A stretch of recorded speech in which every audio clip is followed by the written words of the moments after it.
अस्सलाम वालेकुम फ्रेंड्स। आज हम बीफ स्टीम रोस्ट बनाएंगे और बहुत ही सिंपल तरीके से बनाएंगे और ज़ायक़ा जो है इसका बहुत ज़बरदस्त होगा, गारंटी इस बात की होगी। तो सबसे पहले हमने 1 किलो गोश्त ली और ये हमने खुश्क धनिया, ज़ीरा और हरी मिर्च, साथ में लहसुन अदरक का पेस्ट लेके एक पेस्ट तैयार किया। 2 चम्मच भर के हमने वो इसमें ऐड किया।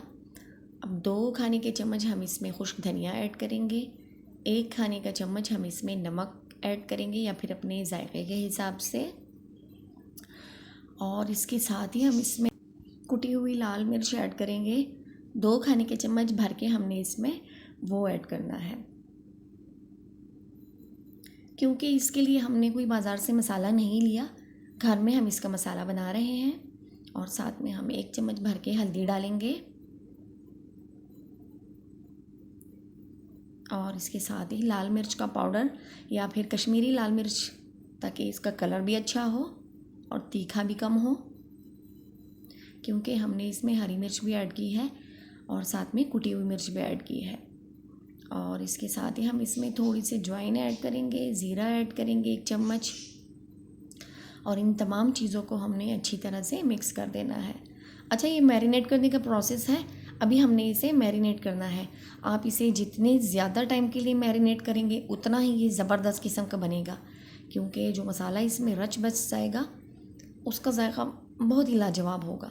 तो हम इसे मैरिनेट करने के लिए रखेंगे और इसके साथ ही हमने इसमें सिरका भी ऐड करना है। तो आप इसमें सिरका 1/4 कप ऐड कर दें और इस तरह से, और ये मसाला जो है इसके साथ गीला हो जाएगा और गोश्त को अच्छी तरह से लग जाएगा। मैरिनेट करने के लिए आप इसे रात भर रखें तो ज़्यादा बेहतर है, नहीं तो कम से कम 4 घंटे पहले ज़रूर कीजिएगा, इससे ये बहुत अच्छा बनेगा। अब मैरिनेट का टाइम जो है वो कंप्लीट हो चुका है। अब एक बर्तन ले लें आप, कोई जाली है आपके पास, कुछ भी है, आप कोई चीज़ ले लें।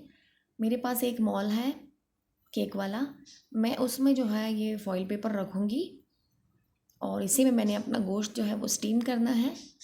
आप बटर पेपर भी ले सकते हैं और इसके अलावा कोई दूसरा आपके पास बर्तन हो ऐसा जिसमें आप कर सकते हैं तो वो भी आप कर सकते हैं। लेकिन ये फॉइल इसमें लगाने से क्या होगा, जब स्टीम बनती है तो उसमें से गोश्त में से पानी निकलता है, तो वो पानी जो है वो बाहर नहीं निकलेगा, गोश्त में ही रहेगा, ताकि हमारा फ्लेवर जो है वो ज़ाया ना हो। तो इस तरह से अब हमने करना क्या है, अपनी सारी गोश्त की जो बोटियाँ हैं वो हमने इसमें रख देनी है। आराम आराम के साथ हमने सारा गोश्त इसमें डाल देना है और ये काफ़ी बड़े टुकड़ों में हमने काटा है, क्योंकि इसकी बोटियाँ बड़ी ही अच्छी लगती हैं। आप रान वगैरह हैं आपके पास तो उसके भी 2 पीसीस करके आप कर सकते हैं, और अगर आपके पास सफ़ेद तिल है तो आप वो ऐड कर दें। मुझे पसंद भी नहीं है और मेरे पास मौजूद भी नहीं है, तो इसलिए मैं इसमें नहीं ऐड कर रही। इसके ऊपर हमने कोई कुकिंग ऑयल कुछ भी नहीं डालना, घी वगैरह कुछ भी नहीं डालना, बस। अब दूसरा पेपर लेके हम इसे कवर करेंगे साइडों से, ताकि हमारी गोश्त में जब स्टीम बने तो उसमें ऊपर वाला पानी जो है वो इसमें अंदर ना जाए। तो एक दूसरा पेपर लेके इस तरह से हमने इसे कवर कर देना है और थोड़ी सी जगह बनाएंगे इस तरह ऊपर, ताकि जो पानी गिरे वो इसमें जमा हो जाए लेकिन अंदर ना जाए। अब आप पतीला भी ले सकते हैं, मैं प्रेशर कुकर में बनाऊंगी। इतना पानी हमने इसमें डालना है कि हमारे पास जो स्टैंड है वो इसमें ऊपर रह जाए, डूबे ना, इस तरह से वो हमने रखना है। इस तरह आराम से आप रखें इसे। और चूल्हा पहले हमने 10 मिनट तक तेज़ रखना है और उसके बाद जब इसमें स्टीम जमा हो जाए चूल्हा हमने आहिस्ता कर देना है और तकरीबन 2 घंटे तक हमने इसे बिल्कुल हल्की आंच पे रखना है।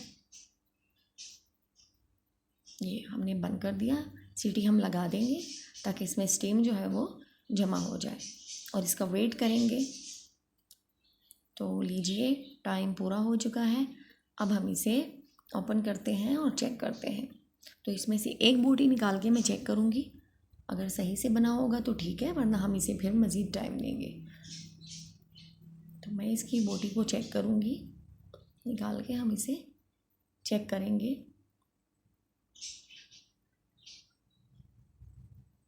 गोश्त इसका गल चुका है, तो अब हम इसे उतार देते हैं और अब हम इसे फ्राई करेंगे। फ्राई करने के लिए एक तवा लेंगे, आप जो है फ्राई पैन भी ले सकते हैं, जो भी आपके पास है। और इसके ऊपर हमने 2 से 3 चम्मच खाने की कुकिंग ऑयल शामिल करना है, थोड़ा सा, बस इतना, बस। और इसे थोड़ा सा गर्म करेंगे।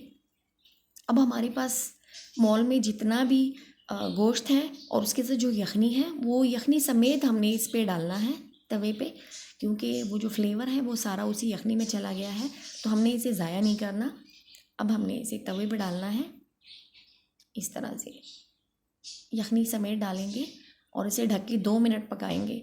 2 मिनट में इसका पानी जो है वो मुकम्मल तौर पर खुश्क हो जाएगा और इसको ज़्यादा टाइम नहीं लगेगा, ये बहुत ज़रूरी है। इससे आपका गोश्त, और ये देखिए बहुत ही ज़बरदस्त फ्राई हो चुका है हमारा गोश्त।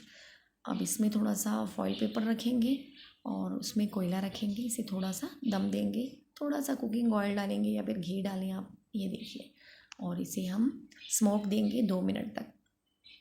ज़बरदस्त स्टीम रोस्ट रेडी है। अब हम इसे डिश आउट करते हैं। आप देखिएगा हमारा गोश्त कैसे बना है।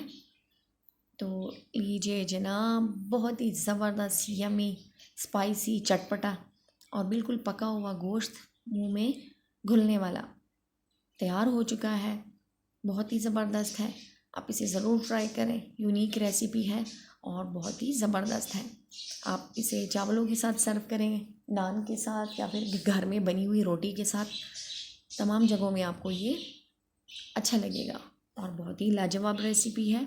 अब इसके ऊपर थोड़ा सा लेमन छिड़कें और एक पीस आप गार्निश के तौर पे रख दें और ज़बरदस्त गोश्त हमारा तैयार हो चुका है। अब मैं आपको चेक करवाऊंगी, आप देखिएगा हमारा गोश्त जो है वो कितना गला है। तो हाथों की मदद से हम एक बोटी लेंगे और मैं आपको तोड़ के दिखाऊँ। ये देखिए इतना ज़बरदस्त तरीके से ये तैयार हो चुका है। ज़रूर ट्राई कीजिएगा। वीडियो देखने का बहुत शुक्रिया। अल्लाह हाफिज़।